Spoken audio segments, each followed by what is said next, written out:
You're standing in your garage with a gleaming stainless steel pot that promises the world. You want to make your own whiskey, or maybe just some lavender oil. But there's a huge gap between the flashy marketing and the actual reality of boiling liquid under pressure. This budget distiller is everywhere lately. It looks like a complete kit. You get the pot, you get the copper tubes, you even get a little water pump to keep things cool. People call it a steal.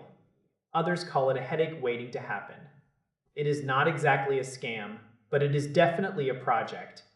If you think you can just plug this in and get top shelf brandy on your first try, you are in for a very messy surprise.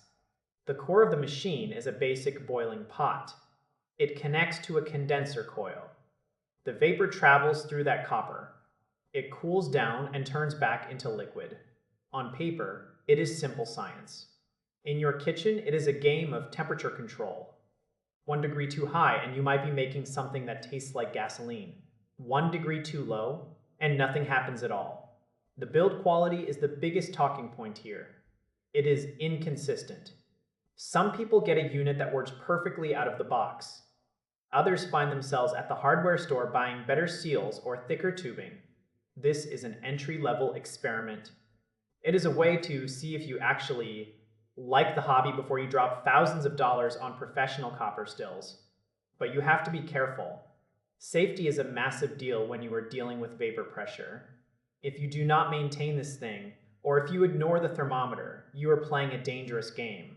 Contaminated alcohol is no joke. It can be genuinely harmful if you do not know how to separate the different parts of the distillation run. This kit is meant for the curious tinkerer. It is for the person who does not mind fixing a small leak with some plumber tape. If you want a polished, flawless experience, this is not the path for you. You will eventually want to upgrade. You will want better valves and more precise sensors. But as a starting point, it serves a purpose. It demystifies a process that used to be a secret passed down through generations. Now, you can buy the basic tools for the price of a few nice dinners. Just do not expect it to be an heirloom piece. It is a tool for learning. It is a tool for making mistakes and understanding how chemistry works in your own home. You have to respect the process. Clean it constantly. Watch that thermometer like a hawk. If you do that, you might actually produce something you are proud of. But remember, this is a budget gadget.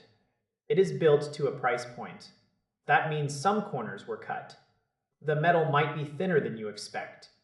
The pump might be a bit loud. These are the trade-offs for saving hundreds of dollars. It is a gateway into a much deeper world. Most people who start with this end up building their own custom setups later.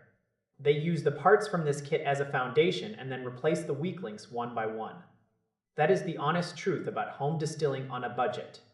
It is a hands-on, often frustrating but ultimately rewarding journey for the right kind of person. You cannot expect perfection for this price. You are buying a starter kit, not a legacy piece of equipment. If you approach it with that mindset, you will have a lot of fun. If you expect a professional laboratory in a box, you will be disappointed.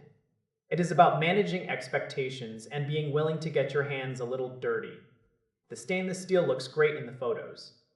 In person, it is functional but basic. The copper tubing is real, but it might need a bit of bending to fit just right.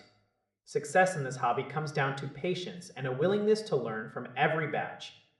This distiller gives you the chance to do that without breaking the bank. It is the first step on a very long and interesting road.